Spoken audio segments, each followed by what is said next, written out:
நிறைய 100 நாள் வேலை திட்டம் பற்றி கேட்டுக்கொண்டே இருக்கிறார்கள். அதை எப்படி செய்து கொடுப்பதுன்னா அது மத்திய அரசின் திட்டம். கண்டிப்பாக நான் வெற்றி பெற்றால் அதற்காக கண்டிப்பாக குரல் கொடுப்பேன். விவசாய கடன், வட்டியில்லா கடன், அதே போல சிந்தான விவசாய கடன் எல்லாரையும் வந்தடையணும், அதற்காகவும் நான் குரல் கொடுப்பேன் என்று சொல்கிறேன். அப்புறம் இந்த பகுதியில நிறைய நம்மளுடைய சகோதரர்கள் அம்மாநில மக்கள் இருக்கிறார்கள். அவங்க தமிழ்நாட்டை பொறுத்த வரைக்கும் பொதுப்பட்டியலில் இருக்கிறாங்க. ஆனா ஆந்திராவில் பார்த்தீங்கன்னா அவர்கள் எஸ்டி, அதாவது பழங்குடியின பட்டியலில் இருக்கிறார்கள். அந்த பட்டியலில் அந்த மக்களை சேர்ப்பதற்கு எத்தனையோ முயற்சிகள் எடுத்தாகிறது. தமிழ்நாடு சட்டமன்றத்தில் இந்த மண்ணின் மைந்தரான தியாக செம்மல் அவர்கள் வேட்டூர் சட்டப்பேரவை உறுப்பினராக இருக்கும்போது இதற்காக குரல் எழுப்பியிருக்கிறார் பலமுறை. இப்பொழுது இருக்கும் மேட்டூர் சட்டமன்ற உறுப்பினர் சதாசிவம் அண்ணாவும் அதற்காக பலமுறை குரல் எழுப்பியிருக்கின்றார்.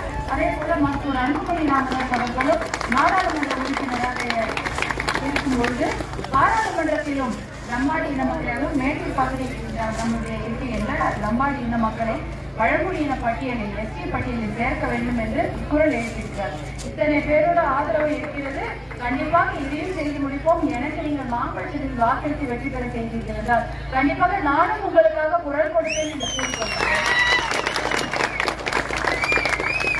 இங்க ஏரி இருக்கிறது, கொத்தநேரி ஏரி. அதில் காவிரி உபரி நீர் திட்டம் மூலம் தண்ணீரை நிரப்பி விவசாயத்துக்கு பயன்படும்படி நல்ல திட்டங்களை கொண்டு வருவதற்கு கண்டிப்பாக முயற்சி செய்யணும்.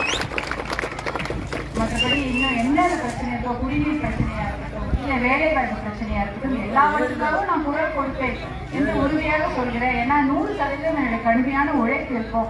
இப்ப நம்ம பாரத பிரதமர் கிட்டே போய் கேட்கலாம், தாயிலும் கொண்டாவர் கண்டிப்பாக அதை நமக்காக செய்து கொடுப்பார் என்று நிச்சயமாக நம்புவோம். உங்களுடைய ஆதரவுக்கு மிக்க நன்றி.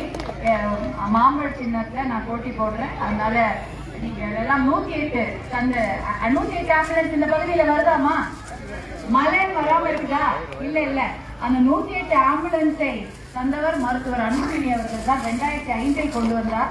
அதை தந்த சின்னம் மாம்பழம். அதனால் அதை நினைவில் வைத்துக்கொண்டு இந்த சகோதரியாக என்னையும் ஏற்றுக்கொண்டு மாம்பழ சின்னத்தில் வாக்களித்து வெற்றி பெற செய்யுமாறு அன்போடு கேட்டுக்கொள்கிறேன். என்னுடைய பெயர் 6வது வரிசையில் வரும். இங்கே பார்த்தா தெரியும், வாக்கு பெட்டியில 1, 2, 3, 4, 5க்கு அப்புறம் 6வது வரிசையில என்னுடைய பெயர் சௌமியா அன்புமணின்னு வரும். என்னுடைய புகைப்படமும் இருக்கும். அதுல பக்கத்துல மாம்பழ சின்னம் இருக்கும். மாம்பழ சின்னம் பக்கத்துல அந்த புத்தாண்டு இருக்கும், ஒரு பட்டன் இருக்கும். அதை நல்லா அமுத்துங்க.